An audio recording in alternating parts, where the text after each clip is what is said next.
तो नमस्ते एवरीवन, मेरा नाम है गौरव भोगना और आप देख रहे हो एनसीईआरटी का ज्ञान यूट्यूब चैनल। तो देखो भाई, इस वीडियो से हम शुरू करेंगे वन शॉर्ट सीरीज जो कि है हमारी क्लास 11th की। ठीक है। और इसमें पहला चैप्टर आप जानते हो द लिविंग वर्ड है। अब हम इसमें जो वन शॉट पढ़ेंगे उसमें हम मतलब मेन मेन टॉपिक्स जो है वो या मेन मेन जो हमारी लाइन्स है उसको कवर करते हुए चलेंगे, क्योंकि भाई उनसे क्वेश्चंस आते हैं। तो वन शॉट का मतलब ये नहीं है कि मैं बस जल्दी से जल्दी खत्म करा दूं, ठीक है, आधे घंटे में खत्म करा दूं, ऐसा नहीं है। मतलब हम क्या करेंगे, इसको थोड़ा ढंग से पढ़ेंगे ताकि पढ़ने का फायदा भी हो। वन शॉट बनाने का फायदा ये होता है कि भाई थोड़े टाइम में ही अपने को सारी चीजें कवर हो जाए। ऐसा नहीं मैं कुछ चीजें छोड़ दूं तो फिर वो वन शॉट का कोई मतलब नहीं है। ठीक है। बल्कि मैं इससे पहले तुम्हें और रिकमेंड ये करूंगा कि तुम ना जो मेरे वो वीडियोस हैं, separate separate videos, part 1 part 2 part 3 इस तरीके से हैं, उसको भी एक बार देख लो और तब वन शॉट देखना। ठीक है। तो फिर उससे क्या होगा, तुम्हारे दिमाग में अच्छे से चीजें बैठ जाएगी। और भाई देखो, ये वाला जो चैप्टर है, चैप्टर 1, इससे क्वेश्चंस आते हैं, ऐसा नहीं है ये हल्का चैप्टर है। ये पहला चैप्टर है और थोड़ा इंपॉर्टेंट चैप्टर है। चलो तो शुरू करते हैं चैप्टर 1 से, जो कि है हमारा लिविंग वर्ड। अब पहले समझते हैं लिविंग वर्ड का मतलब क्या होता है। देखो, टोटली लिविंग वर्ड मतलब क्या होता है, totally of all living organism on earth. Earth में जितने लिविंग ऑर्गेनिज्म वो इसमें आ जाते हैं। From tiny microscopic microorganism, ठीक है, छोटे छोटे माइक्रो ऑर्गेनिज्म आ जाते हैं, और कॉम्प्लेक्स प्लांट्स और एनिमल्स भी आ जाते हैं। ठीक है। और उनके हैबिटेट्स भी आ जाते हैं। हैबिटेट मतलब जहां पे वो रहते हैं। उसके अलावा उनके बीच का जो इंटरेक्शन है वो भी हम यहाँ पे लिविंग वर्ड में देखते हैं। ठीक है। तो लिविंग वर्ड एक्चुअल में क्या है, हमारा पूरा जो बायोस्फीयर हो गया, हमारा जो लिविंग, जहाँ पे हमारे मतलब सब हम लोग भी रहते हैं, हम भी लिविंग है, तो हम जहाँ पे भी रहते हैं वो सब हमारा क्या हो गया, लिविंग वर्ड हो गया। अब how wonderful is the living word. देखो, लिविंग वर्ड बहुत ज्यादा वंडरफुल है। जैसे यहाँ पे क्या है, जो लिविंग टाइप्स हैं वो क्या है, बहुत ज्यादा अमेजिंग है, मतलब बहुत ज्यादा डाइवर्स्ड हैं। आप देखते हो कि यहाँ पे एक्स्ट्रा ऑर्डिनरी हैबिटेट्स भी होते हैं जहाँ पे लिविंग ऑर्गेनिज्म रहते हैं। हैबिटेट मतलब जो उनकी जगह होती है, जैसे कोल्ड माउंटेन्स हो गया, deciduous forest, oceans, fresh water lakes, deserts and hot springs. अच्छा, मुझे एक क्वेश्चन का आंसर दो, हॉट स्प्रिंग्स में कौन रहते हैं? हॉट स्प्रिंग में तो बहुत गर्मी होती है, तो वहां पे कौन रहते हैं, कौन से ऑर्गेनिज्म रहते हैं, उनका नाम क्या है? ठीक है। तो लीव अस स्पीचलेस। अब जैसे यहाँ पे ब्यूटी ऑफ गैलोपिंग हॉर्स है, भाई घोड़ा जो है वो दौड़ रहा है। इसके अलावा क्या है, माइग्रेटिंग बर्ड है, वैली ऑफ फ्लावर है जो कि चमोली में है। इसके अलावा अटैकिंग, मतलब हमारे उत्तराखंड में, फिर अटैकिंग शार्क हो गई, you and deep sense of wonder. तो ये सब हमें क्या करते हैं, अमेज करते हैं। इतना ज्यादा हमारे लिविंग वर्ल्ड में डाइवर्सिटी है। अब इकोलॉजिकल कन्फ्लिक्ट्स भी होते हैं, भाई लड़ाई झगड़ा होता है, या कोई किसी की मदद करता है, ये सारी चीजें चलती रहती है, या कोई किसी को खाता है, कोई प्रीडेटर है, कोई प्रे है ना। And cooperation among members of population and among population of community or even the molecular traffic inside a cell make us deeply reflect on। मतलब हमारे ये जो इकोलॉजिकल कन्फ्लिक्ट्स होते हैं, इतनी सारी पॉपुलेशन है, उन पॉपुलेशंस में फिर क्या है, पॉपुलेशन वहाँ पे कम्युनिटी बनती है, फिर उसके अंदर जो इंडिविजुअल ऑर्गेनिज्म है वो मतलब बहुत डिफरेंट टाइप की डाइवर्सिटी है। और साथ में हमारी सेल के अंदर भी अगर हम देखें तो हमें क्या मिलता है, मॉलिकुलर डाइवर्सिटी मिलती है। मॉलिकुलर डाइवर्सिटी का मतलब है हमारी बॉडी के अंदर जैसे सेल्स में कार्बोहाइड्रेट, प्रोटीन, फैट, लिपिड, ये सारी चीजें मिलती है। तो ये भी क्या है, एक हमारे सेल के अंदर भी क्या है, हमें डाइवर्सिटी शो हो रही है। अब यहाँ पे क्वेश्चन आता है, भाई लाइफ का मतलब क्या होता है? तो इसके दो क्वेश्चंस मतलब इसके दो क्वेश्चंस बन सकते हैं। पहला क्या है, first is technical one and seeks answer to what living is as suppose to the non living. मतलब लिविंग ऑर्गेनिज्म जो है वो नॉन लिविंग से कैसे अलग है। और सेकंड क्वेश्चन क्या है, फिलोसफिकल वन, मतलब कि भाई पर्पस क्या है जिंदगी का, हम पैदा क्यों हुए हैं। तो हम पैदा क्यों हुए, उसका आंसर तो हम लोग नहीं देंगे, बिकॉज वी आर साइंटिस्ट, हम साइंस की स्टडी करते हैं। तो हम पहले वाले क्वेश्चन का आंसर दे सकते हैं, ठीक है, जो कि है कि लिविंग का मतलब क्या होता है। अब डाइवर्सिटी अगर हम लिविंग वर्ल्ड में देखें तो भाई बहुत ज्यादा डाइवर्सिटी है। ठीक है। Large variety of living organism अपने को मिलते हैं, जैसे पॉटेड प्लांट, अपने घर में पॉटेड प्लांट हो गए, इंसेक्ट्स, बर्ड्स, हमारे पेट्स हो गए, एनिमल, प्लांट्स, ये सब बायोडाइवर्सिटी है। ठीक है। And there are also several organism that you can not see with your naked eye. These are micro organism like bacteria. अब देखो, आपने क्या किया, मैं इस कमरे में अगर माइक्रो ऑर्गेनिज्म को ढूंढने लगूं या लिविंग ऑर्गेनिज्म को ढूंढने लगूं तो मुझे थोड़े से मिलेंगे। बट अगर मैं क्या करूं, मैं इस एरिया को बढ़ा देता हूं, मतलब मैं अपने आसपास के जितने जंगल हैं या खेत वगैरह हैं वहां पे लिविंग ऑर्गेनिज्म को देखने लगूंगा, तो क्या होगा, लिविंग ऑर्गेनिज्म जो है मुझे ज्यादा मिलने लगेंगे, मतलब मुझे डाइवर्सिटी ज्यादा मिलने लगेगी। जैसे अभी इस छोटे से एरिया में मुझे थोड़े बहुत लिविंग ऑर्गेनिज्म मिलेंगे, एरिया बढ़ाऊंगा तो और ज्यादा लिविंग ऑर्गेनिज्म मिलेंगे। ठीक है। तो अगर मैं एरिया को बढ़ाता हूं तो हमारा ऑब्जर्वेशन जो रेंज हम बढ़ाते हैं तो क्या वैरायटी ऑफ ऑर्गेनिज्म भी जो है वो भी इंक्रीज होंगे। अब obviously if you visit to a dense forest में चले जाओ आप, तो आपको वहां पे greater number of kind of living organism मिलेंगे। मतलब आप घने जंगल में जा रहे हो जैसे अमेजोन रेन फॉरेस्ट में, तो वहां पे लिविंग ऑर्गेनिज्म तो आपको डिफरेंट टाइप के मिलेंगे ना। तो each kind of plant animal और organism that you see represent a species. अब ये इंपॉर्टेंट पॉइंट है, जो आप डिफरेंट डिफरेंट टाइप के लिविंग ऑर्गेनिज्म को देख रहे हो, these are all called species. ठीक है, हम जैसे एक स्पीसीज हो गए, डॉग हो गया, कैट हो गया, बर्ड्स हो गए, ये सब क्या होते हैं, पर्टिकुलर स्पीसीज होते हैं। अब स्पीसीज होते क्या हैं उसको हम थोड़ा सा देखेंगे। ठीक है, पहले देख लेते हैं यहाँ पे, the number of species that you are known and describe range between 1.7 to 1.8 million. ये जो हमारे पास ये डाटा निकला है, ये क्या है कि हमारे पास टोटल जो स्पीसीज की डाइवर्सिटी है, मतलब इतनी सारी स्पीसीज अपने को मिलती है 1.7 से लेकर 1.8 मिलियन। ये क्वेश्चन आ सकता है, ध्यान रखना है इसको। ठीक है, अब तुम एक बात समझो, स्पीसीज का मतलब क्या होता है। स्पीसीज का मतलब होता है ग्रुप ऑफ इंडिविजुअल्स। ठीक है, ग्रुप ऑफ इंडिविजुअल्स जो कि आपस में इंटरब्रीड कर सके और फर्टाइल ऑफस्प्रिंग को प्रोड्यूस कर सके। मतलब जैसे ह्यूमंस, हम क्या है, एक स्पीसीज है, तो ह्यूमंस आपस में क्या करते हैं, इंटरब्रीड करते हैं। ठीक है, रिप्रोड्यूस करते हैं, और फिर उसके बाद क्या करते हैं, एक प्रोजेनी मतलब जो बच्चा है उसको प्रोड्यूस करते हैं, और वो बच्चा फिर बड़े होके अपने बच्चे करता है। तो इस तरीके से क्या हो गया, ये क्या होते हैं, स्पीसीज होते हैं। ठीक है, तो दिस रेफर टू बायोडाइवर्सिटी, ये बायोडाइवर्सिटी होती है। अब और the number and the type of organism present on the earth, इसको दूसरे लैंग्वेज में हम ये भी बोल सकते हैं। अब you would remember here that we explore new area even a old one, new organism are continuously being identified. अब ये लाइन इंपॉर्टेंट है। लाइन का मतलब क्या बोला उसने बोला कि अगर आप ना इसी पुराने एरिया को दोबारा स्टडी करोगे तो आपको लिविंग ऑर्गेनिज्म और सारे मिलते रहेंगे। तो इससे तुम क्या समझते हो, इससे ये समझ में आता है, मान लो जैसे एक खेत है या एक जंगल है, छोटा सा जंगल है, उस जंगल में मैंने क्या किया, बहुत अच्छे से लिविंग ऑर्गेनिज्म को ढूंढा, मुझे लिविंग ऑर्गेनिज्म बहुत सारे मिल गए। अब मैं कुछ टाइम बाद मैंने सोचा यार फिर से देखता हूँ, फिर से मैंने उस जंगल को स्टडी किया, मुझे फिर से और ज्यादा लिविंग ऑर्गेनिज्म मिल गए। तो इससे मेरे दिमाग में क्या आएगा कि यार लिविंग ऑर्गेनिज्म बहुत सारे हैं, और उनको आइडेंटिफाई करना, उनको ढूंढना अभी मतलब बहुत वो है, मतलब क्या कह सकते हो आप कि अभी बहुत टाइम लगेगा पूरी स्पीसीज को ढूंढना। ठीक है, तो बहुत सारी स्पीसीज जो है वो अभी मिलना बाकी है। ये मैं अपने मतलब बना के नहीं बोल रहा हूँ, ये क्लास 12th में दिया हुआ है तुम्हें। ठीक है, तो as stated earlier there are million of plant and animal in the world, है ना, and we know that plant and animal in our own area by their local name. अब यहाँ से इंपॉर्टेंट लाइन शुरू हो जाती है। बायोडाइवर्सिटी तो हम समझ गए, इतने डिफरेंट टाइप के लिविंग ऑर्गेनिज्म अपने को मिलते हैं, बट एक पॉइंट यहाँ पे आप ये समझो कि जो प्लांट और एनिमल्स हैं वो आपको लोकल नेम से भी जाने जाते हैं। लोकल नेम मतलब जैसे गढ़वाली हो गई, अपनी गढ़वाली हो गई। ठीक है, तो गढ़वाली में वो जो बिच्छू घास होता है उसे क्या बोलते हैं, कंडाली, कंडाली बोलते हैं। ठीक है, तो वो कंडाली अगर मैं तुम लोगों को, मतलब जो गढ़वाली नहीं है उसे बोलूंगा वही कंडाली है, इसको छू ले, इसको हाथ लगा ले, तो तुम सोचोगे हाँ ठीक है जो भी है होगा ये कुछ भी। तो तुम्हें नहीं पता जी कंडाली का मतलब क्या है, तुम्हें पता है बिच्छू घास। ठीक है, तो उससे क्या होगा, कंफ्यूजन हो जाएगा, तुम्हें पता ही नहीं चलेगा कि कंडाली का मतलब क्या है, बल्कि मैं एक्चुअल में तुम्हें बता रहा हूँ बिच्छू घास के बारे में।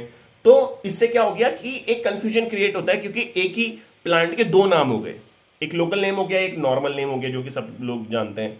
तो these local name would vary from place to place, है ना, और इवन कंट्री टू कंट्री भी क्या होता है, जो लोकल नेम होता है वो चेंज हो जाता है। अब probably you will find recognise the confusion हो जाता है that you would be created if we did not find a way and talk to mean to each other to refer to organisms we are talking about। अब जैसे मैं है जैसे एक और ले लेते हैं, आम है, आम, मैंगो। ठीक है, तो मैंगो हो गया, मैंगो इंग्लिश में हो गया, आम हो गया हिंदी में। अब किसी को इंग्लिश नहीं आती, किसी को हिंदी नहीं आती, तो वो क्या होगा, कंफ्यूजन हो जाएगा उन दोनों के बीच में कि यार ये बात किसकी कर रहा। जब तक आम सामने लाएंगे नहीं तब तक पता नहीं चलेगा। ठीक है, तो इस केस में क्या होता है, कंफ्यूजन होता है जब डिफरेंट डिफरेंट नाम हो जाते हैं लिविंग ऑर्गेनिज्म के।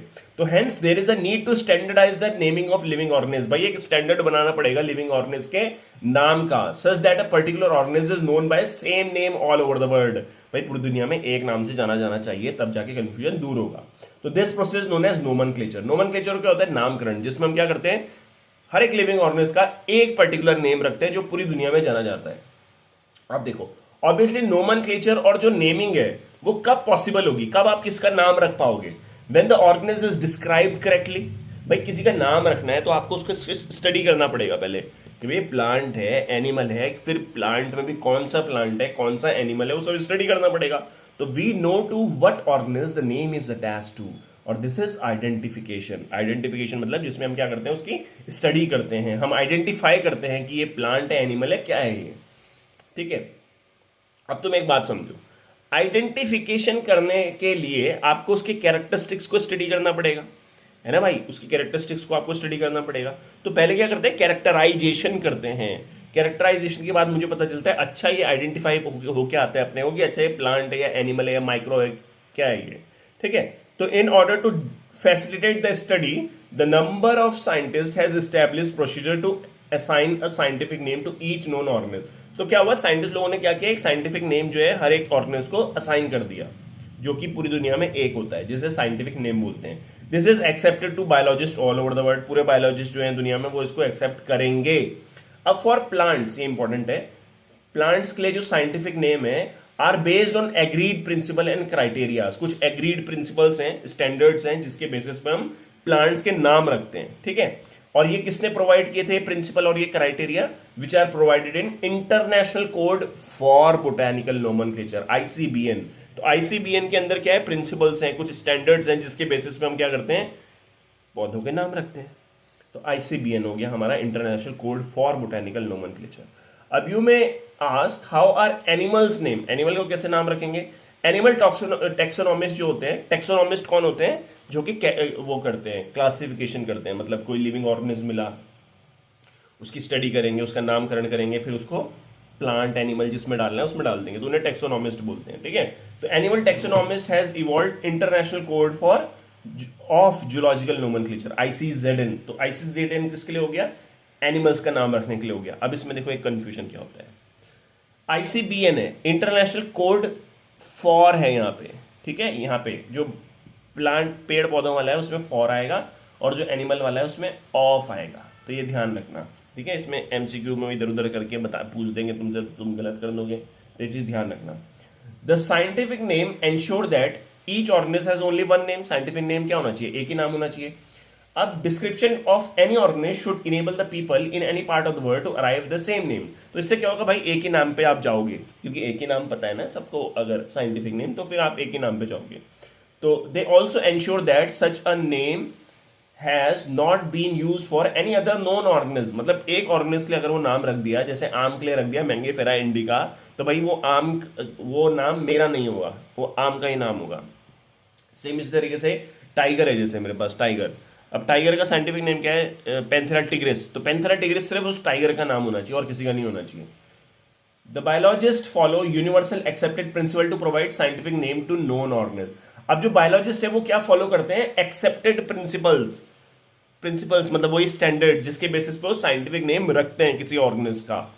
अब each name have two component. देखो अभी तक मैंने जो भी नाम तुम्हें बोले उसमें मैंने तुम्हें क्या बोला, मैंगीफेरा इंडिका, होमो सेपियन, पैंथेरा टिग्रिस, सब में दो दो नाम आ रहे हैं, मतलब जो एक साइंटिफिक नेम है उसमें दो पार्ट आ जा रहे हैं। तो जो भी नेम होते हैं उसके दो कंपोनेंट्स होते हैं, एक होता है जेनेरिक नेम जिसे जीनस बोलते हैं, और दूसरा होता है स्पेसिफिक एपिथेट जिसे स्पीसीज बोलते हैं।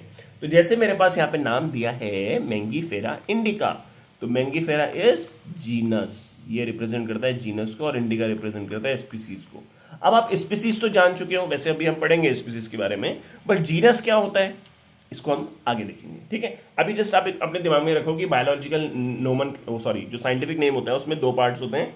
तो पहला जो होता है वो जीनस रिप्रेजेंट करता है, दूसरा जो है वो स्पीसीज को रिप्रेजेंट करता है। तो this system of providing a name with two component is called binomial nomenclature. अब देखो इसको बाइनोमियल नोमेनक्लेचर क्यों बोलते हैं, नामकरण को बाइनोमियल नोमेनक्लेचर इसलिए बोला जाता है क्योंकि इसमें दो नाम आते हैं, मैंगीफेरा इंडिका, होमो सेपियन, समझ गए होंगे यार तुम अब, है ना। तो this naming system given by Carlos Linnaeus, ये भी इंपॉर्टेंट है, बाइनोमियल नोमेनक्लेचर किसने दिया था, कार्लोस लीनियस ने दिया था। और is being practised by biologist all over the world. तो पूरी वर्ल्ड में जो बायोलॉजिस्ट है उन्होंने इसको क्या किया, स्टडी किया, ठीक है, स्टडी करते हैं या प्रैक्टिस करते हैं। This naming system using a two word format was found convenient. अब देखो ये दो वर्ड फॉर्मेट जो है, दो वर्ड फॉर्मेट मतलब वही जीनस और स्पीसीज वाला जो फॉर्मेट है, कन्वीनियंट है। जैसे let us take an example of mango to understand the way of providing scientific name better. Scientific name mango is कई बार हो चुका है, Mangifera indica. Let us see how it is a binomial name. कैसे binomial name है, in this name Mangifera जो है वो क्या रिप्रेजेंट करता है, जीनस को। जीनस होता क्या है वो हम आगे देखेंगे। वाइल इंडिका जो है वो रिप्रेजेंट करता है स्पीसीज को, या स्पेसिफिक एपिथेट भी बोलते हैं इसको। अब ये तो हो गया हमारा साइंटिफिक नेम का पॉइंट, ठीक है। तो अभी तक हमने बायोडाइवर्सिटी पढ़ा, फिर उसके बाद हमने ये पढ़ा नोमेनक्लेचर पढ़ा, बायनोमियल नोमेनक्लेचर। अब बायनोमियल जो नोमेनक्लेचर होता है, बाइनोमियल जो नोमेनक्लेचर होता है उसके लिए कुछ रूल्स होते हैं, ठीक है। तो other universal rules of nomenclature are as follows. क्या क्या रूल होते हैं, ये इंपॉर्टेंट है भाई। अगर आप तुम लोग क्लास 11th में हो तो इसे ध्यान से समझ लो, इसको पढ़ लो, इसको याद कर लो, क्योंकि ये तो पेपर में आना ही आना है, ठीक है। और नीट में तो आता ही है। नीट वाले क्या होते हैं ना, थोड़े से खेले हुए होते हैं, उन्हें पता रहता है कि हाँ भाई इसमें ये आता ही आता है। तो जो पहले पहले फ्रेश 10th के बाद 11th में आता है, उसे पता नहीं चलता कि 11th कितनी ज़्यादा हार्ड है।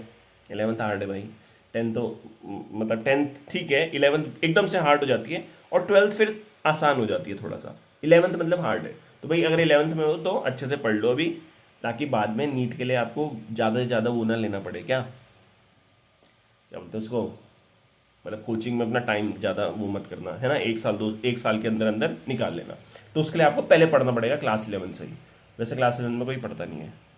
चलो, तो अब देखते हैं यहाँ पे पहला rule, biological name are generally in Latin. जो बायोलॉजिकल नेम होते हैं वो लैटिन में लेते हैं। लैटिन मतलब लैंग्वेज है, उसमें लेते हैं। लैटिन में क्यों लेते हैं, क्योंकि लैटिन एक डेड लैंग्वेज होती है, इसमें कोई चेंज नहीं होता। तो एक बार अगर नाम रख दिया तो वो नाम वैसा ही का वैसा ही रहेगा, ठीक है। रिटर्न इन इटैलिक्स, और इसको रिटर्न कैसे करते हैं, इटैलिक्स में। इटैलिक्स मतलब ऐसे टेढ़े में, जैसे मैंगी फेरा, इस तरीके से ये लिखा है ना, ये पीले से देखो थोड़ा टेढ़ा करके लिख रखा है ये ऐसे इटैलिक्स में, ठीक है। दे आर लेटिनाइज्ड और derive from Latin irrespective of their origin. अब भाई अगर कोई भी ऑर्गेनिज्म कहीं भी मिलता है दुनिया में, कहीं भी मिलता है, ठीक है, किसी भी कंट्री में मिलता है, बट उसका जो नाम है वो लैटिन लैंग्वेज में ही रखा जाएगा, ठीक है, ये ध्यान रखना। और रिटर्न कैसे होगा, इटैलिक्स में।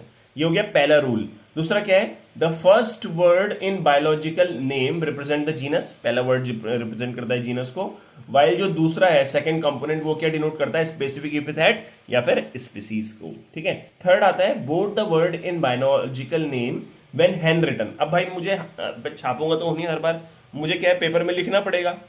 तो जब मैं पेपर में साइंटिफिक नेम लिखूंगा तो उसको सेपरेटली अंडरलाइन करना पड़ेगा, और अगर प्रिंटेड रहेगा तो इटैलिक में रहेगा, ठीक है, इंडिकेटिंग देयर लैटिन ओरिजिन, वो तो ठीक है, वो तो ठीक है। बट अगर मैं लिखूंगा, हाथ से लिखूंगा, तो जैसे हाथ से लिखा हुआ होमोसेपियन, तो होमोसेपियन में इन्हें मुझे सेपरेटली अंडरलाइन करना पड़ेगा। होमोसेपियन किसका साइंटिफिक नेम होता है, ह्यूमंस का। तो होमो को सेपरेटली अंडरलाइन करो, सेपियंस को सेपरेटली अंडरलाइन करो। जैसे यहाँ पे हैंड रिटन है मैंगीफेरा इंडिका, तो मैंने इनको सेपरेटली क्या किया, अंडरलाइन किया है, अगर आप हाथ से लिख रहे हो तो। देन फोर्थ क्या आता है हमारे पास, the first word denoting the genus starts with a capital letter. अब जो पहला वर्ड है, ठीक है, जो डिनोट करता है जीनस को, ध्यान से समझना, पहला वर्ड जो डिनोट करता है जीनस को वो स्टार्ट होता है कैपिटल लेटर से, while the specific epithet start with a small letter. मतलब उसका मतलब क्या है, अगर आप मैंगीफेरा इंडिका का एग्जांपल लेते हो, ठीक है, तो मैंगीफेरा में ये एम देखो ये क्या है, कैपिटल है, बाकी सारा का सारा क्या है, स्मॉल है, सारा स्मॉल। तो बस वही उसने बोला कि जो जीनस होता है उसका जो पहला लेटर होता है वो कैपिटल होना चाहिए, बाकी सारा जो है स्मॉल होना चाहिए। It can be illustrated with an example, ये हमने देख लिया। अब जो देखो, अब मान लो आम को पहली बार किसी ने डिस्क्राइब किया, मतलब पहली बार किसी ने स्टडी किया आम को और फिर उसको डिस्क्राइब किया, तो उसमें उसके ऑथर का भी नाम आता है, मतलब जिसने डिस्क्राइब किया है लास्ट में। जैसे name of the author appear after the specific epithet at the end of the biological name and it is written in abbreviated form. जैसे एग्जांपल क्या है, मैंगीफेरा इंडिका तक तो हमने पढ़ लिया था, इसके आगे LINN लिखा हुआ है, लिन। लिन मतलब क्या है, किससे वर्ड आया, लीनियस से। तो जो कार्लोस लीनियस थे उन्होंने पहली बार आम को, मैंगीफेरा इंडिका को स्टडी किया था, डिस्क्राइब किया था, ठीक है, उसका साइंटिफिक नेम रखा था। तो उन्हीं के उस पर क्या मतलब ये नाम के आगे उनका क्या लग गया, मैंगीफेरा इंडिका लेन लग गया। लेन क्यों लग गया, क्योंकि उन्होंने पहली बार इसको डिस्क्राइब किया था आम को। तो it indicates that this species, मतलब जो आम है वॉज डिस्क्राइब बाय लीनियस, ठीक है। तो अगर ऐसा आता है मैंगीफेरा इंडिका, मतलब आपको पूछा जाता है आम का करेक्ट साइंटिफिक नेम बताओ, तो कहीं पे लिखा है मैंगीफेरा इंडिका, कहीं पे लिखा है मैंगीफेरा इंडिका लेन, तो लेन करेक्ट होगा, ठीक है, जो करेक्ट होगा पूरा। Since it is nearly impossible to study all living organism. अब दुनिया में इतने सारे लिविंग ऑर्गेनिज्म हैं, अच्छा मुझे बताओ कितने लिविंग ऑर्गेनिज्म थे, कितनी स्पीसीज थी, जो हमने शुरुआत में पहले पेज में पढ़ा था। पीछे मत देखना, बस ऐसे टाइप करो अगर आपको याद है तो, ठीक है। पीछे देख के तो आराम से टाइप हो सकता है, बट बिना देखे टाइप करना कितनी स्पीसीज हमने पढ़ी थी पूरी दुनिया में, कमेंट करना मतलब। Since it is nearly impossible to study, देखो इतने सारे लिविंग ऑर्गेनिज्म उनको एक साथ स्टडी करना इम्पॉसिबल है, तो it is necessary to devise some means to make this possible. This process is classification. अब देखो एक एग्जांपल समझो, तुम्हारे पास फिजिक्स केमिस्ट्री बायो इनकी किताबें हैं, बहुत सारी किताबें ऐसे पड़ी हुई पूरे कमरे में फैली हुई है, ठीक है। अब ऐसे फैली हुई तो तुम चाहते हो यार अब मुझे पढ़ाई करनी है, अब तो पढ़ाई करनी है तो तुम्हें पहले क्या करना पड़ेगा, इतनी सारी जो किताबें हैं उनको कैटेगराइज करना पड़ेगा, मतलब उनको क्लासीफाई करना पड़ेगा। जैसे फिजिक्स की किताब आप सारी लेके एक जगह रखोगे, ये क्लासिफिकेशन हो गया। फिर केमिस्ट्री की एक तरफ रखोगे और बायो की एक तरफ रखोगे, तो आपने तीनों की क्या है कैटेगरी बना दी, मतलब क्लासिफिकेशन कर दिया, तो तब आप क्या कर पाओगे, उस बुक को आसानी से पढ़ पाओगे। तो सेम इसी तरीके से इतने सारे लिविंग ऑर्गेनिज्म हैं, उनको स्टडी करना है तो भाई मुझे क्या करना पड़ेगा, उनकी कैटेगरीज बनानी पड़ेगी, ठीक है। प्लांट्स, एनिमल्स है ना, फंगस, बैक्टीरिया, इन सब की अलग अलग बनानी पड़ेगी, और इस प्रोसेस को बोला जाता है क्लासिफिकेशन, और इसकी मदद से हम स्टडी कर पाते हैं इतने सारे लिविंग ऑर्गेनिज्म को। अब classification is the process by which anything is grouped into convenient categories based on some easy observation characters. तो कुछ हम इजीली ऑब्जर्वेबल कैरेक्टर्स की स्टडी करेंगे कि भाई प्लांट्स में ये चीज़ें मिलती हैं, तो ये चीज़ें जिसके अंदर मिल रही है वो प्लांट के अंदर आ जाएगा। एनिमल में ये चीज़ें मिलती है तो जिसके अंदर ये एनिमल वाली प्रॉपर्टी आएगी वो एनिमल के अंदर आ जाएगा। तो ऐसे स्टडी करते हैं। थक गया, अब थोड़ा सा दो मिनट में नहीं, थोड़ा सा रुक जाते हैं, ठीक है। चलो, अब for example we easily recognise group such as plants और एनिमल्स और डॉग, कैट और इंसेक्ट्स। भाई आप देख सकते हो ये प्लांट है, ये एनिमल है, ये डॉग, कैट, इंसेक्ट है, दिखने से पता चल जाता है। The moment we use any of these term we associate certain characteristic with the organism in this group. अब मैं बोलूंगा डॉग्स की कैटेगरी, तो आपके दिमाग में क्या आएगा, डॉग्स ही आएंगे, है ना, कि भाई डॉग ऐसा दिखता है, ऐसा होता है। मैं बोलूंगा कैट की कैटेगरीज है, तो कैट के बारे में आपके दिमाग में आ जाएगा, मतलब उसकी कैरेक्टरिस्टिक्स आ जाएगी। तो what image do you see when you think of dog, तो भाई डॉग के बारे में सोचूंगा तो डॉग ही आएगा। Obviously one of us each will see dog and not cat.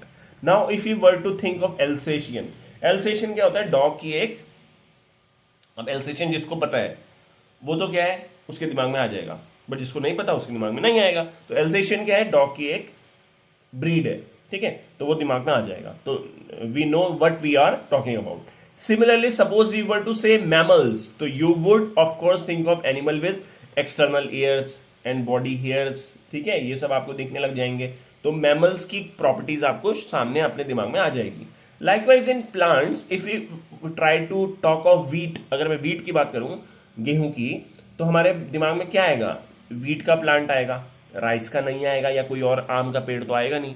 Hence all these, ये जो डॉग है, कैट है, mammals, wheat, rice, plants, animals are convenient categories we use to study organism. देखो ऐसा होता है कि क्लासिफिकेशन आपको करना है, इतने सारे लिविंग ऑर्गेनिज्म है उसको क्लासीफाई करना है, ठीक है। तो उनको क्लासीफाई करने के लिए आपको क्या करना पड़ेगा, कैटेगरीज बनानी पड़ेगी। अब जैसे मैं एक एग्जांपल, वो बुक वाला एग्जांपल था ना, तो हमारे पास जैसे बायो की किताबें हैं। अब बायो में भी क्या हो जाता है, बायो की किताबें मैंने एक तरफ रख दी। अब बायो के अंदर भी क्या हो जाता है, जूलॉजी, बॉटनी, है ना, तो जूलॉजी की किताबें एक तरफ रख दी, बॉटनी की किताबें एक तरफ रख दी। सेम इसी तरीके से मेरे पास अगर मैं क्लासिफिकेशन करता हूं तो पहले तो मैं क्या करूंगा, सारे प्लांट्स को एक तरफ रखूंगा। अब फिर उस प्लांट्स के अंदर भी जैसे bryophytes, pteridophyte, gymnosperms, angiosperms, thallophytes, ये सब होते हैं, इनको अलग अलग कैटेगराइज कर दूंगा। तो आप समझ रहे हो ना, एक बड़ी कैटेगरी के अंदर भी छोटी छोटी कैटेगरीज आती हैं। जैसे कि मतलब जैसे कि मैंने एग्जांपल तुम्हें बता ही दिया, ठीक है। तो इस तरीके से कैटेगरी जो है वो रखी जाती है। तो इस तरीके से मतलब क्लासिफिकेशन होता है। The scientific term for these categories is taxa. तो जो साइंटिफिक टर्म होता है कैटेगरी के लिए उसे टेक्सा बोलते हैं, ध्यान रखना है, इंपॉर्टेंट है। Scientific term for category is taxa. जैसे मैं बोल रहा हूँ प्लांट एक कैटेगरी है, प्लांट एक कैटेगरी हो गई ना, तो वो उसे टेक्सा बोलेंगे साइंटिफिकली। एनिमल्स एक कैटेगरी है तो उसे साइंटिफिकली टेक्सा बोलेंगे। अब एनिमल्स के अंदर क्या आ गए, मैमल्स एक अलग कैटेगरी हो गई, तो मैमल्स भी क्या हो गया, एक टेक्सा हो गया, बट वो लोअर टेक्सा हो जाएगा। हायर टेक्सा एक बड़ा एनिमल हो जाएगा, एनिमल्स के अंदर मैमल्स आ जाएगा, तो मैमल्स क्या हो जाएगा, वो भी कैटेगरी है बट वो लोअर कैटेगरी है, स्मॉल है, ठीक है, ओके।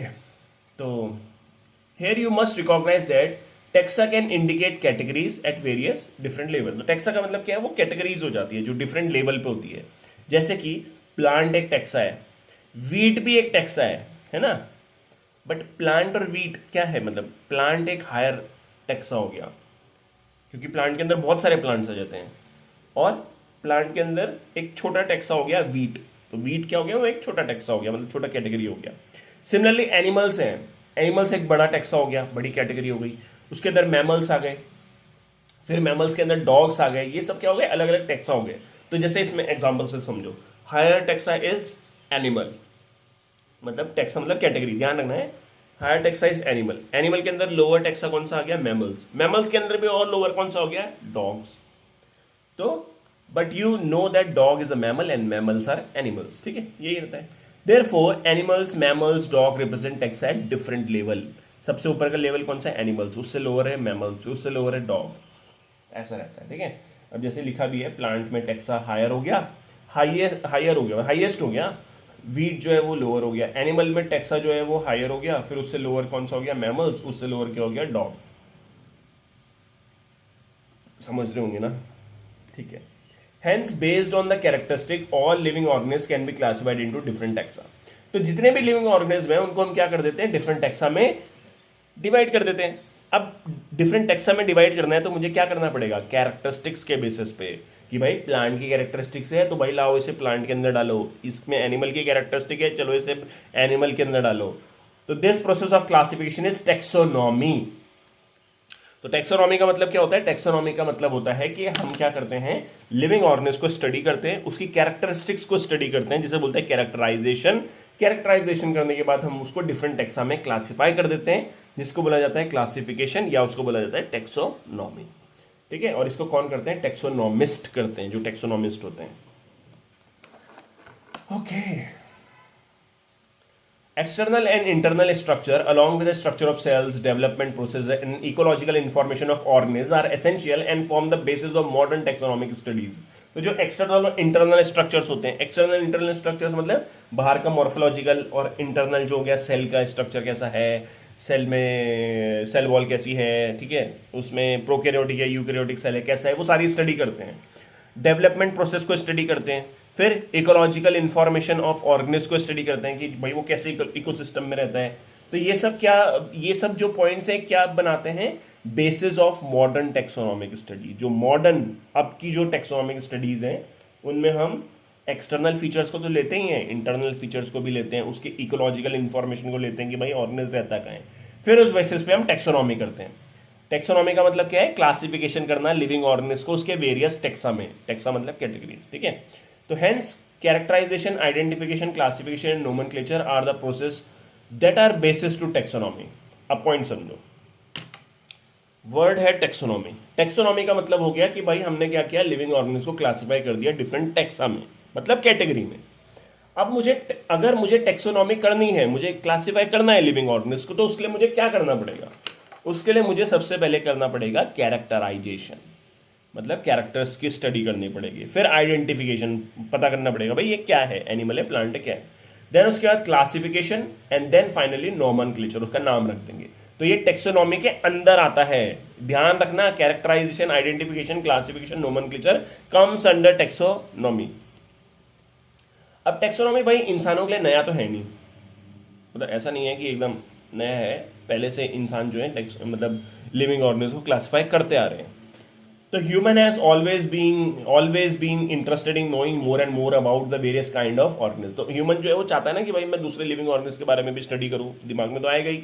मान लो हम आप लोग हैं, हम आज के टाइम पे नहीं रहते, हम रहते हैं तब जब ह्यूमंस शुरू में थे, पहले पहले आए थे दुनिया में, तब की बात करते हैं। तो हमारे दिमाग में आएगा ना कि भाई अच्छा ये कौन है, ये कौन है, जो दौड़ रहा है, भाग रहा है, ये उड़ रहा है, ये कौन है।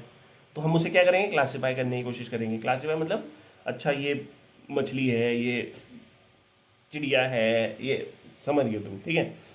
तो particularly with reference to their own use. अब पॉइंट समझो, पहली बार जो क्लासिफिकेशन हुआ था, जो ह्यूमन ने क्लासिफिकेशन किया था, वो किस बेसिस पे किया था, on the basis of their own use. मतलब in early days human being needed to find source for their basic need. Early days में ह्यूमन क्या चाहता था भाई, उसको सोर्स चाहिए किस चीज़ का, खाना खाना है उसको, क्लॉथिंग के लिए है, शेल्टर के लिए है, तो इन सब के लिए क्या है, वो सोर्स ढूंढ रहा था कहाँ से मुझे मिल सकता है रोटी कपड़ा और मकान। तो हेंस अर्लीस्ट क्लासिफिकेशन जो था वो किस बेसिस पे था, on the uses of various organism. किसी ऑर्गेनिज से खाना मिल रहा है तो उसको अलग कैटेगरी में रख दिया, किसी से कपड़ा मिल रहा है तो उसको अलग उसमें रख दिया, किसी से लकड़ी वगैरह जो पेड़ पौधों से मिल रही है, वो पेड़ से मिल रही है, उसको घर बनाने के लिए हो गया तो उसको अलग कैटेगरी में रख दिया।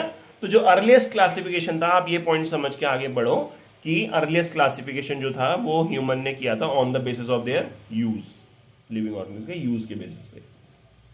तो human beings were since long not only interested in knowing more and more about different kind of organisms and their diversity but also the relationship among them। अब पॉइंट आता है, देखो ह्यूमन जो है वो पहले से इंटरेस्टेड है डिफरेंट टाइप के लिविंग ऑर्गेनिज्म के बारे में स्टडी करने के लिए, ठीक है। डिफरेंट टाइप के ऑर्गेनिज्म की स्टडी तो कर ही रहा है ह्यूमन पहले से, बट ह्यूमन के दिमाग में और क्या आ रहा है, रिलेशनशिप। रिलेशनशिप का मतलब क्या है, ये वाला रिलेशनशिप कि यहाँ पे ये कोई ऑर्गेनिज्म है, ये कोई ऑर्गेनिज्म है, ये इतने डिफरेंट टाइप के लिविंग ऑर्गेनिज्म है, ठीक है, और ये ह्यूमन है, यहाँ पे ये तो ह्यूमन खड़ा है। अब ये ह्यूमन कह रहा है कि चलो ठीक है, इतने डिफरेंट टाइप के लिविंग ऑर्गेनिज्म है, अब मैं जरा ना इनके बीच के रिलेशनशिप को स्टडी करता हूँ कि ये इससे कैसे रिलेटेड है, ये इससे कैसे रिलेटेड है ना, ये इससे कैसे रिलेटेड है, मतलब उनके बीच का रिलेशन कैसे वो एक दूसरे से कनेक्टेड है, वो हमें देखना है, वो स्टडी करने की बात आई थी। तो this branch of study was referred to as systematics. अब पॉइंट समझना, सिस्टमैटिक्स का मतलब क्या होता है कि एक तो बायोडाइवर्सिटी को स्टडी करना, इतने डिफरेंट टाइप के लिविंग ऑर्गेनिज्म उनको स्टडी करना, उसके बाद इतने डिफरेंट टाइप के जो लिविंग ऑर्गेनिज्म है क्या उनके बीच में कोई रिलेशनशिप है, उसको भी स्टडी करना। और उसमें रिलेशनशिप में कौन सा आ जाता है, जैसे इवोल्यूशनरी रिलेशनशिप, जैसे भाई हम लोग हैं, हम लोग जो एप्स हैं, बंदर हैं, उनसे कनेक्टेड हैं, उन्हीं से हम डेवलप्ड हुए हैं, क्योंकि उनसे हमारा इवोल्यूशन हुआ है, तो हम उनसे क्या हो गए, रिलेशनशिप में आ गए, मतलब उनसे कनेक्टेड हो गए। तो ऐसा ही ह्यूमन क्या कर रहा है, और लिविंग ऑर्गेनिज्म के रिलेशनशिप को स्टडी कर रहा है सिस्टमैटिक्स के अंदर, ठीक है, mainly evolutionary relationship. The word systematic is derive from the Latin word से डिराइव हुआ है, जिसका मतलब है systema, which mean systematic arrangement of organism. अब लीनियस, हाँ अच्छा, ये देखो systematic studies of diversity and evolutionary relationship और ऑर्गेनिज्म, ये सिस्टमैटिक्स में किया जाता है, ठीक है, ये हमने देख लिया था। फिर लीनियस ने क्या यूज किया था, सिस्टेमा नेचुरी, ये इंपॉर्टेंट पॉइंट है, Linnaeus use Systema Naturae as the title of his publication. तो उन्होंने एक बुक लिखी थी, उसका नाम क्या रखा, सिस्टेमा नेचुरी। इंपॉर्टेंट है भाई, ध्यान रखना। The scope of systematics was later enlarge to include, अब जो स्कोप है सिस्टमैटिक्स का, उसके अंदर सिस्टमैटिक्स के अंदर क्या क्या आ गया, देखो यहाँ पे, the scope of systematics were later enlarged to include identification, nomenclature and classification, and systematic takes into account evolutionary relationship between organisms। ये इंपॉर्टेंट पॉइंट है, सिस्टमैटिक्स के अंदर evolutionary relationship आते हैं, ठीक है, ओके। तो ये डिफरेंस है इसमें टेक्सोनॉमी और सिस्टमैटिक्स में। इसमें देखो कोई इवोल्यूशनरी रिलेशनशिप स्टडी नहीं है, इसमें इवोल्यूशनरी रिलेशनशिप को स्टडी किया गया है। देन हमारे पास आता है टेक्सोनॉमिक कैटेगरीज। कैटेगरीज का दूसरा नाम क्या था, टेक्सा, ठीक है, scientific term for categories is taxa, ठीक है। तो टेक्सोनॉमिक कैटेगरीज, अब इसको समझते हैं। अब मतलब ये चैप्टर का दूसरा पार्ट शुरू हो गया और लास्ट पार्ट शुरू हो गया। 33 मिनट का तो बन चुका है अभी, पता नहीं जल्दी हूँ या लेट हूँ, आई डोंट नो, ठीक है। अब classification not a single step process but involve hierarchy of step. ये तो हमने पढ़ा था ना कि भाई किसी वीट को अगर मुझे क्लासीफाई करना है तो मैं ऐसे तो नहीं कर सकता ना, मुझे पहले उसको प्लांट के अंदर डालना पड़ेगा, फिर प्लांट में वीट के अंदर डालना पड़ेगा। सेम इसी तरीके से डॉग को डालना है तो डॉग को मुझे मैमल्स के अंदर डालना पड़ेगा, फिर मैमल्स में सबसे पहले मुझे एनिमल्स के अंदर डालना पड़ेगा, एनिमल से मैमल्स में, मैमल से डॉग में डालना पड़ेगा। तो ये हायरार्की ऑफ स्टेप है। हायरार्की का मतलब क्या होता है, जैसे हायर से लोअर चलते हैं, जैसे स्कूल है, स्कूल का कोई ओनर होगा सबसे ऊपर, प्रिंसिपल नीचे, वाइस प्रिंसिपल नीचे, फिर क्या होते हैं वो टीचर हो गए जो बड़ी क्लास को पढ़ाते हैं, फिर छोटी क्लास को पढ़ाते हैं, फिर उसके नीचे नीचे नीचे जो ऑफिस में काम करते हैं। तो इस तरीके से हायरार्की बनती है।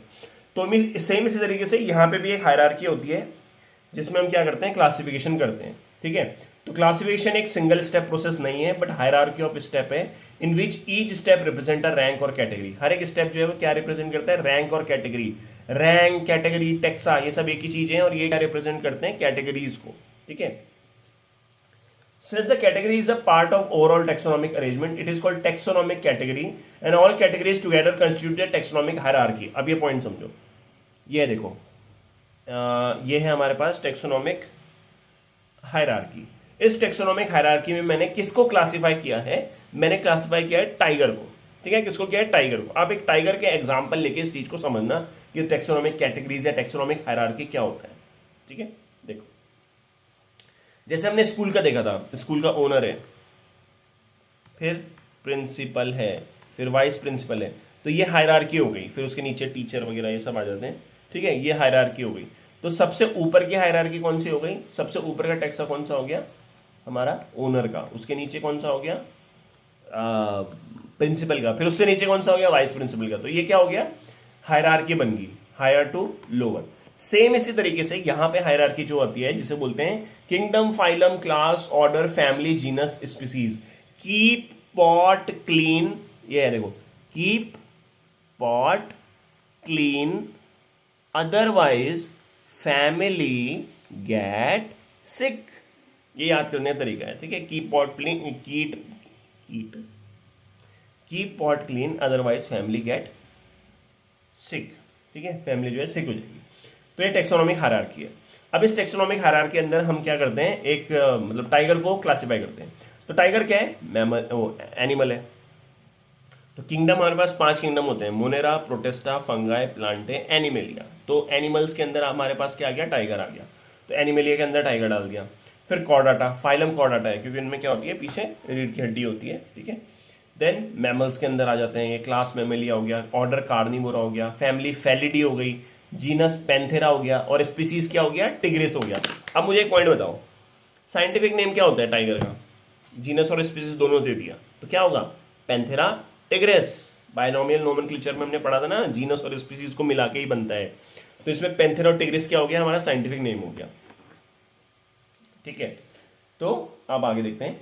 Each category referred to the unit of classification in fact represent a rank and is commonly termed as taxon। इसको क्या बोला जाता है, taxon बोला जाता है या टैक्सा बोला जाता है। तो ये सब क्या हो गया, टैक्सा हो गया है, सॉरी टैक्सॉन हो गया। ये प्लूरल में, अगर प्लूरल में बोला जाए, एक से ज्यादा होता है तो उसे टैक्सा बोलते हैं, और एक एक को क्या बोलेंगे, टैक्सॉन, टैक्सॉन, टैक्सॉन। ये सब क्या हो गए, टैक्सॉन हो गए हमारे। Then taxonomic categories and hierarchy can be illustrated by an example. अब यहाँ पे उन्होंने अपना एग्जांपल दे रखा है इंसेक्ट का।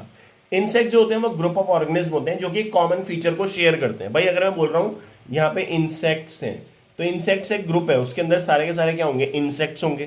तो जो सारे के सारे इंसेक्ट्स जब इसके अंदर आएंगे तो उनमें कुछ कॉमन कैरेक्टरिस्टिक्स होंगी, तभी उनको एक साथ रखा है। तो जैसे इंसेक्ट्स है तो उनमें क्या होते हैं, जॉइंट लेग्स होते हैं, 3 pairs of joint legs. Joint legs क्या होते हैं, मतलब लेग्स में क्या होता है, जॉइंट होता है। जैसे कीड़ा है, ठीक है, इस कीड़े का पाँव है ऐसे ऐसे, ये क्या हो गया, ये हो गया हमारा जॉइंट। इनकी लेग्स में क्या होगा, जॉइंट्स होंगे इस तरीके से, ऐसे ऐसे, ये जॉइंट्स हो जाएंगे। ठीक है, तो ये क्या होते हैं, हमारे इंसेक्ट्स हो गए। तो it means insect are recognise concrete object which can be classified and thus were given rank और कैटेगरीज। तो भाई जो ये जॉइंटेड लेग्स वाले जो हैं छोटे छोटे, ये हमारे पास कीड़े, इनको हमने इंसेक्ट के अंदर रख दिया एक कैटेगरीज को डिफाइन करके।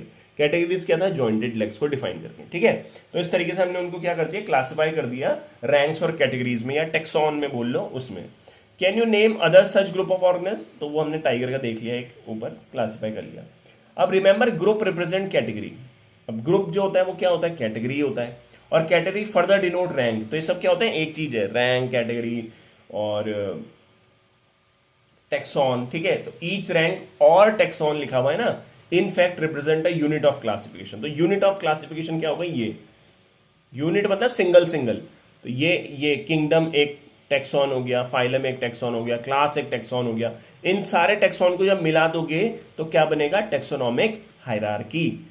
आई थिंक आपको समझ में आ रहा होगा। ठीक है, These taxonomic group categories are distinct biological entities and not merely morphological aggregates. अब ऐसा नहीं है, जो टेक्सोनॉमिक ग्रुप्स और जो कैटेगरीज आपने बनाई है ये क्या होती है, ये अलग अलग बायोलॉजिकल एंटिटीज होती है, नॉट मेयरली मॉर्फोलॉजिकल एग्रीगेट्स। मतलब सिर्फ आप मॉर्फोलॉजी के बेसिस पे इनको क्लासिफाई नहीं कर रहे हो, इनको और भी चीजों के बेसिस पे आप क्या कर रहे हो, इनको क्लासिफाई कर रहे हो। अब taxonomic studies of all living organism, all known organism has led to development of common characteristics. तो जितने भी लिविंग ऑर्गेनिज्म हैं उनकी स्टडी करने के लिए हमने क्या बनाया, कॉमन कैरेक्टरिस्टिक्स बनाई, ये सॉरी कॉमन कैटेगरीज बनाई, जो कि हमारे पास आती है किंगडम, फाइलम और डिवीजन। देखो अब ये पॉइंट समझना, किंगडम के बाद आता है फाइलम। फाइलम वर्ड यूज होता है एनिमल्स के लिए और डिवीजन वर्ड यूज होता है प्लांट्स के लिए।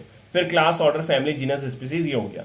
अब all organism including those in plants and animal kingdom has species as lowest categories. देखो जो भी किंगडम है उसमें लोएस्ट कैटेगरी कौन सी है, जो भी हायरार्की है उसमें लोएस्ट कैटेगरी कौन सी है, हमारी स्पीसीज लोएस्ट है, और हाईएस्ट कौन सी हो गई, किंगडम हो गई। तो वही चीज उसने लिखी है। Now the question you may ask is how to place an organism in various categories. The basic requirement is the knowledge of characters of an individual और ग्रुप ऑफ ऑर्गेनिज्म। अब भाई इतने सारे kingdom, phylum, class, order, family, genus, species, इनके अंदर आपने living organism को डालना है। तो कैसे डालोगे, जब आप उनको स्टडी करोगे, स्टडी करना मतलब कैरेक्टरिस्टिक्स आपको पता होगी। जैसे कीड़ों को हमने किस में डाल दिया, जॉइंट लेग्स वाला जो था, insects. This help in identifying similarities and dissimilarities among individual of the same kind of organism as well as other kind of organism. तो जो हम स्टडी करेंगे कैरेक्टरिस्टिक्स की, तो हमें क्या दिखेगा, सिमिलैरिटीज भी दिखेंगी और डिसिमिलैरिटीज भी दिखेंगी। अब लोवेस्ट जो हमारे पास टेक्सॉन आता है वो हमारे पास क्या आता है, स्पीसीज। तो इसमें क्या है, taxonomic studies considered a group of individual organism with fundamental similarities as a species. Species क्या होते हैं, जिनकी फंडामेंटल सिमिलैरिटीज होती है ऑर्गेनिज्म की, इंडिविजुअल ऑर्गेनिज्म की, उन्हें स्पीसीज बोला जाता है। स्पीसीज की एक प्रॉपर डेफिनेशन क्या है कि स्पीसीज के अंदर वो लिविंग ऑर्गेनिज्म, वो मेंबर्स आते हैं, या वो क्या कह सकते हो, इंडिविजुअल्स आते हैं जो कि आपस में इंटरब्रीड कर सकें, और इंटरब्रीड करने के बाद, रिप्रोड्यूस करने के बाद जो ऑफस्प्रिंग बनाए वो भी आगे जाके अपना बच्चा प्रोड्यूस कर सके, मतलब वो फर्टाइल होना चाहिए, तो वो स्पीसीज कहलाते हैं। One should be able to distinguish one species from other closely related species based on distinct morphological differences. अब भाई स्पीसीज को दूसरी स्पीसीज अगर आपको डिफरेंस करना है तो आप आसानी से कर सकते हो देख के। जैसे डॉग और कैट है, डॉग और कैट दोनों अलग स्पीसीज हैं, तो भाई डॉग अलग दिखता है, कैट अलग दिखता है, तो दोनों अलग स्पीसीज सामने दिख रहा है। लेट अस कंसिडर, जैसे मैंगीफेरा इंडिका है, सोलेनम ट्यूब्रोसम है पोटैटो, पैंथेरा लियो है लायन। तो ये ऑल थ्री नेम्स जिसमें इंडिका, ट्यूब्रोसम और लियो आता है, ये स्पीसीज को रिप्रेजेंट करते हैं। साइंटिफिक नेम है ना, साइंटिफिक नेम का दूसरा जो नाम है इंडिका और ट्यूब्रोसम और लियो, ये किसको रिप्रेजेंट कर रहे हैं, स्पीसीज को। तीनों क्या अलग अलग स्पीसीज हैं, नाम से ही पता चल रहा है, दिखने से भी अलग अलग होते हैं। वाइल जो फर्स्ट वर्ड है वो मैंगीफेरा, सोलेनम और पैंथेरा है, जीनस को रिप्रेजेंट करते हैं and represent another higher level of taxon और कैटेगरी। लोएस्ट कौन सा है, स्पीसीज। स्पीसीज के ऊपर जाएंगे तो हमें क्या मिलेगा, ये क्या मिलेगा, हायर जो होता है इससे ऊपर वाला, जीनस। ठीक है, तो सबसे नीचे स्पीसीज है, उसके नीचे जीनस मिले, उसके ऊपर जीनस मिलेगा। तो each genus may have one or more than one specific epithet representing different organisms but having morphological similarities। अब ये पॉइंट को समझना, kingdom, phylum, class, order, family, genus and then species. तो उसने क्या बोला, एक जीनस के अंदर कई सारी स्पीसीज आ सकती हैं। इसका एक बहुत अच्छा एग्जांपल क्या है हमारे पास, ये वाला जीनस क्या है, पैंथेरा। ठीक है, जीनस क्या हो गया, पैंथेरा। पैंथेरा के अंदर क्या आता है, पैंथेरा लियो जो कि लायन है, पैंथेरा टिग्रिस जो कि टाइगर है, और पैंथेरा पार्डस जो कि लेपर्ड है। तो देखो पैंथेरा एक जीनस है, उसके अंदर कितनी स्पीसीज आ गई, 1 2 3 स्पीसीज आ गई। तो आप पॉइंट को समझ पा रहे होंगे ना कि ये एक जीनस के अंदर 3 स्पीसीज यहाँ पे आ गई। सेम इस तरीके से ये जीनस है सोलेनम, सोलेनम ट्यूब्रोसम पोटैटो होता है, सोलेनम निग्रम जो होता है ब्लैकबेरी होता है, और सोलेनम मिलोजिना क्या होता है, ब्रिंजल होता है। तो ये सोलेनम जीनस के अंदर 3 स्पीसीज जो है हमारी आ गई। आई थिंक आपको आ गया, समझ में आ गया। ठीक है, तो ये सारी चीज़ें जो हैं, ये एग्जाम्पल यहाँ पे दे रखे थे, वो मैंने वहाँ पे बगल में आपको बता दिया। अब ह्यूमन बीइंग है, ह्यूमन बीइंग जो रहता है उनमें जैसे होमो है, तो होमो एक जीनस है, और होमो के अंदर जो स्पीसीज है वो क्या है, सेपियंस है। तो ये क्या हो गया, साइंटिफिक नेम जो ह्यूमन का हो गया, होमो सेपियंस हो गया। It is genus and it is species. ठीक है, हमारी एक ही स्पीसीज है, ऐसा नहीं है हमारी और भी स्पीसीज है, एक ही है। अब जीनस की बात करते हैं। जीनस क्या होता है, genus comprises a group of related species which have more characteristic in common in comparison to species of other genus. अब ये पॉइंट को समझना, जीनस के अंदर क्या आ जाती है, कई सारी स्पीसीज आ जाती हैं, और क्या उसने पॉइंट बोला, have more characteristic in common in comparison to species of other genus. Point को समझना, यहाँ पे ये है जीनस, ये एक जीनस है, ये दूसरा जीनस है, इसके अंदर ये दो स्पीसीज आ गई, इसके अंदर भी दो स्पीसीज आ गई, एस से रिप्रेजेंट कर रखा है। अब ये जो दो स्पीसीज एक जीनस के अंदर है, ठीक है, ध्यान समझना, ये जो दो स्पीसीज एक जीनस के अंदर है, इन दोनों स्पीसीज के बीच में क्या होगी, सिमिलैरिटीज होंगी, तभी वो एक जीनस के अंदर है। अब ये दूसरा जीनस है, इस दूसरे जीनस में भी ये स्पीसीज है, इनके बीच में सिमिलैरिटी होगी। बट अगर मैं कंपैरिजन करूंगा दो डिफरेंट जीनस के स्पीसीज को, मतलब इधर की एक स्पीसीज को लिया और इधर के एक स्पीसीज को लिया, जिनका जीनस दोनों का अलग अलग है, उन दोनों स्पीसीज को कंपेयर करूंगा तो वो डिफरेंस शो करेगा, क्योंकि उनका जीनस अलग है, ठीक है। तो we can say that genera are aggregate of closely related species. तो जीनस के अंदर क्या आ जाती है, स्पीसीज आ जाती हैं। जैसे एग्जांपल है पोटैटो, ब्रिंजल, ये टू डिफरेंट स्पीसीज होती हैं, बट ये जीनस सोलेनम के अंदर आ जाती है, जो कि हमने अभी ऊपर देखा था। सेम इस तरीके से लायन, लेपर्ड और टाइगर, ये भी क्या होते हैं, एक ही जीनस के अंदर आते हैं, जो कि पैंथेरा, ये भी हमने ऊपर देख लिया था। अब जो हमने नहीं देखा उसको समझो। This genus differ from another genus Felis which include cat, ठीक है। This genus differ from another genus which is called Felis. एक जीनस तो हमारा क्या हो गया, पैंथेरा, ठीक है, और दूसरा जीनस जो है वो हमें क्या दे रखा है, फैलिस। फैलिस के अंदर आ जाती है कैट, और पैंथेरा के अंदर टाइगर, लायन, लेपर्ड, ये सब आ जाते हैं, ठीक है। देन आता है फैमिली, एक मिनट, फैमिली, ठीक है। अब देखो the next category, family has a group of related genera with still less number of similarities as compare to genus and species. अब इस पॉइंट को समझते हुए चलना, देखो जैसे जैसे आप नीचे से ऊपर बढ़ोगे, मतलब स्पीसीज से जैसे जैसे आप किंगडम की तरफ बढ़ोगे, स्पीसीज से ऊपर किंगडम की तरफ बढ़ोगे, तो जो सिमिलैरिटीज हैं वो कम होती जाएंगी, सिमिलैरिटीज जो हैं वो कम होती जाएंगी। जैसे दो स्पीसीज के बीच में सिमिलैरिटी काफी ज्यादा होगी, ठीक है, बट लेकिन दो जीनस के बीच में जो सिमिलैरिटी है वो कम हो जाएगी, दो फैमिलीज के बीच में और कम हो जाएगी, ऑर्डर के बीच में और कम हो जाएगी, मतलब, और किंगडम के बीच में तो पूरा ही अलग हो जाता है। जैसे किंगडम प्लांट और किंगडम एनिमलिया, दोनों भाई बहुत डिफरेंस है ना प्लांट और एनिमल में। तो जैसे जैसे ऊपर बढ़ते जाते हैं क्या होता है, सिमिलैरिटीज जो है वो कम होती जाती हैं, ठीक है, ओके। तो families are characterise on the basis of both vegetative and reproductive feature of plant species. अब ये जो फैमिलीज होती हैं इनको किस बेसिस पे लेते हैं, प्लांट्स में, जैसे वेजिटेटिव और रिप्रोडक्टिव प्रोसेस फीचर्स के बेसिस पे। अब वेजिटेटिव फीचर्स क्या होते हैं, वेजिटेटिव फीचर्स में आ जाते हैं हमारे पास शूट सिस्टम और रूट सिस्टम। शूट सिस्टम में क्या आ जाता है, स्टेम और लीफ आ जाते हैं दोनों, और रूट सिस्टम में हमारे पास रूट आ जाती है। तो इनको स्टडी करके हम क्या करते हैं, फैमिलीज बनाते हैं। अब among plants for example 3 different genera. अब देखो ये पॉइंट समझना, 3 डिफरेंट जेनेरा दे रखे हैं, Solanum, Petunia and Datura are placed in the family Solanaceae. Solanaceae एक फैमिली है जिसके अंदर 3 जेनेरा आ जाते हैं। तो पॉइंट क्या बोला, एक फैमिली के अंदर कई सारे जीनस आ सकते हैं, जैसे एक जीनस के अंदर कई सारी स्पीसीज आ सकती हैं। तो यहाँ पे क्या है हमारे पास, फैमिली सोलेनम, सोलोनेसी, सोलोनेसी के अंदर सोलेनम, पेटूनिया और धतूरा जो है वो जीनस आ जाते हैं, ठीक है। एनिमल्स में अगर आप देखोगे तो इसमें पैंथेरा जो है, ठीक है, पैंथेरा के अंदर टाइगर, लायन, लेपर्ड ये आ जाते हैं, वो एक जीनस हो गया। और फैलिस जो हो गया वो कैट का, सॉरी रुको, हाँ, एक जीनस हो गया हमारा पैंथेरा और एक जीनस हमारा हो गया फैलिस, ठीक है, 2 जीनस हो गए, एक जीनस हमारा पैंथेरा और एक हमारा फैलिस हो गया। तो पैंथेरा और फैलिस ये 2 जीनस हो गए, और ये एक फैमिली के अंदर आते हैं जिसे बोलते हैं फैलिडी, ठीक है। अब यहाँ पे देखो ये फैमिली क्या है, फैलिडी। फैलिडी के अंदर क्या आ गए, 2 जीनस आ गए, एक पैंथेरा और एक फैलिस आ गया। पैंथेरा के अंदर लियो, टाइगर और पार्डस आ गया, मतलब लेपर्ड आ गया, और फैलिस के अंदर क्या आ गया, कैट आ गया, ठीक है। तो ये जो 2 जीनस है पैंथेरा और फैलिस, इनकी फैमिली क्या है, फैलिडी हो जाएगी। तो इसका मतलब कैट और जो लायन वगैरह हैं इनकी फैमिली क्या है, सेम है, तभी इनमें थोड़ा बहुत सिमिलैरिटी भी तो मिलती है ना। Similarly if you observe the features of a cat and a dog you will find some differences. अब भाई आप कैट और डॉग को देखोगे तो डिफरेंसेस भी मिलेंगे, साथ साथ सिमिलैरिटीज भी मिलेंगी। तो they are separated into two different families, Felidae and Canidae. Felidae किसकी फैमिली है? कैट की। और कैनिडी किसकी हो गई?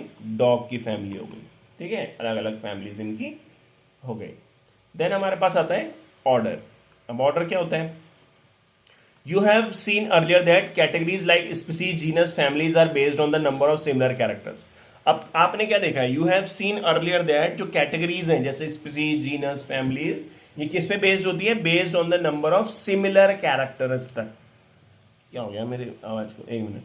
You have seen earlier that categories जैसे कि स्पीसीज, जीनस और फैमिलीज हैं, ये किस पे बेस्ड होती हैं? Based on number of similar characteristics, है ना?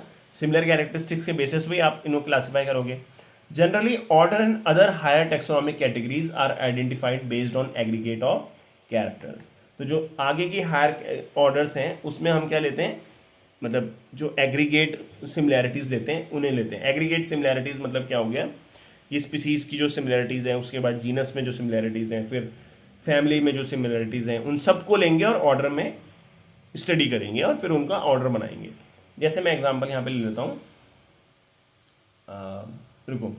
Order being a higher category is assembled of family which exhibit a few similar characters. अब ये पॉइंट को समझना। देखो, ये ऑर्डर है, ऑर्डर के अंदर कई सारी क्या आ गई? फैमिली आ गई।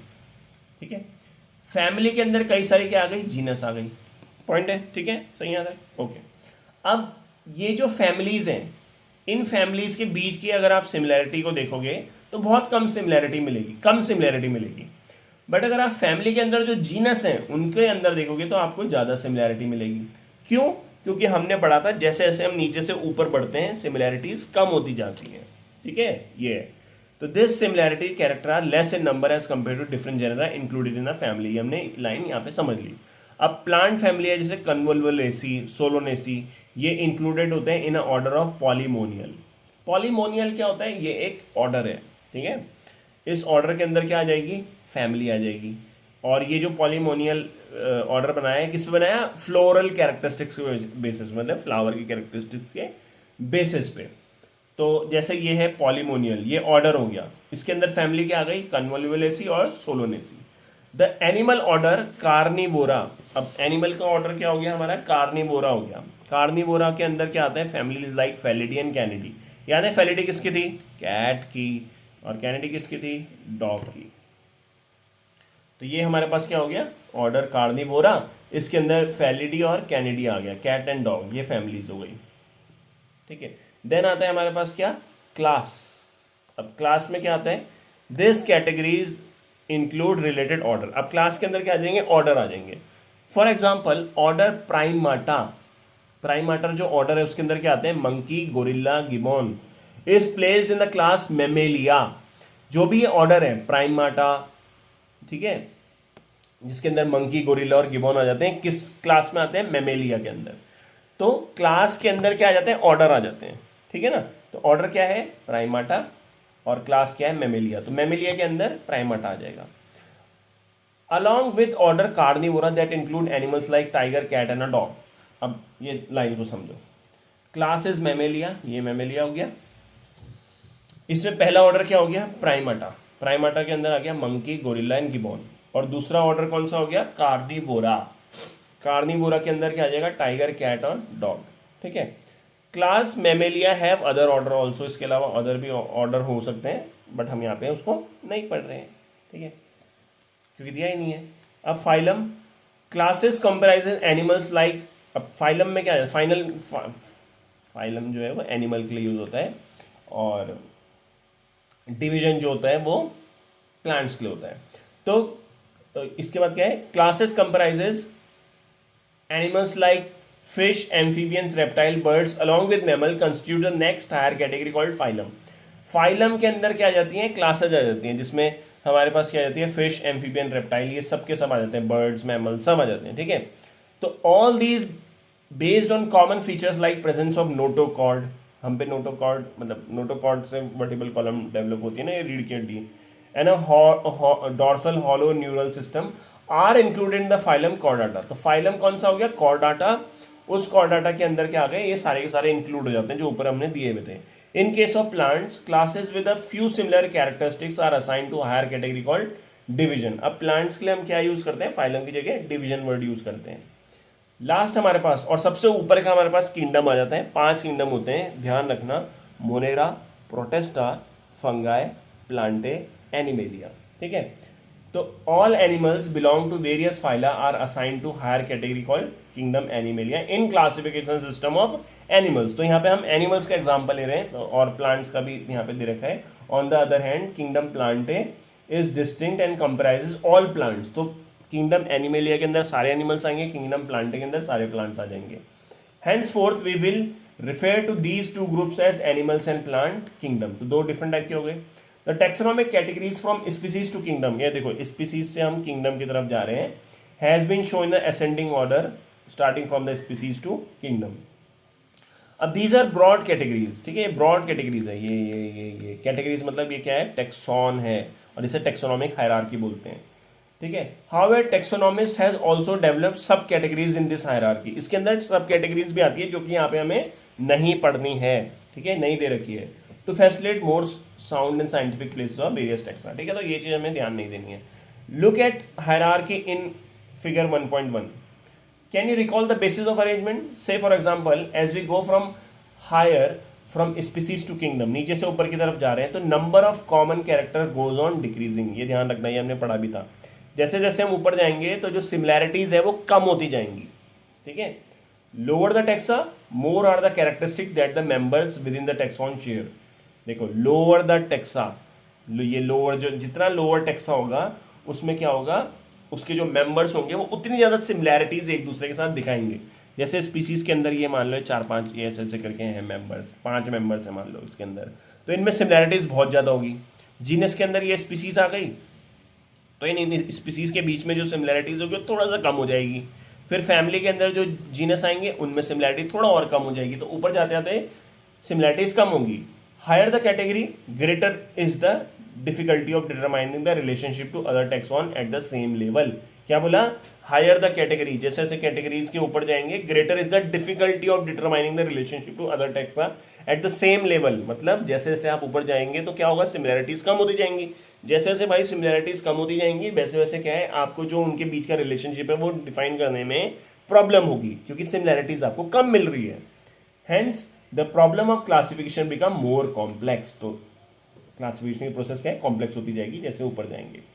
अब यहाँ पे हमें एक एग्जाम्पल दे रखा है, मतलब वो क्या कहते हैं उसे क्लासीफाई कर रखा है. जैसे हमने टाइगर को किया था, तो मैन को देख लेते हैं. बायनॉमियल नेम इज होमोसेपियन, तो ये जीनस हो जाएगा. Homo is genus, family is Hominidae, order Primata, class Mammalia, phylum Chordata. ठीक है. इसी तरह हाउस फ्लाई, मैंगो और बीट का दे रखा. इनको एक बार देख लेना है यार, इससे क्वेश्चन आ सकते हैं, क्योंकि अगर दिया है एनसीईआरटी में तो आई थिंक आ सकता है. ठीक है. तो thank you so much watching. ये चैप्टर जो है खत्म हो गया, हमने 57 मिनट्स में कंप्लीट किया इसको. जितना हो सके जल्दी मैंने कोशिश करी. अब मुझे भूख लग चुकी है बहुत ज़्यादा. ठीक है. तो thank you so much for watching this video. Please like share and subscribe कर देना यार, क्योंकि वो धीरे धीरे डाउन होते जा रहे हैं, स्लो होता जा रहा है चैनल. तो प्लीज़ उसको थोड़ा सा बढ़ाने के लिए आप हेल्प कर दीजिए मेरी. आई होप आपको वीडियो पसंद आया होगा. तो फिर बाय बाय.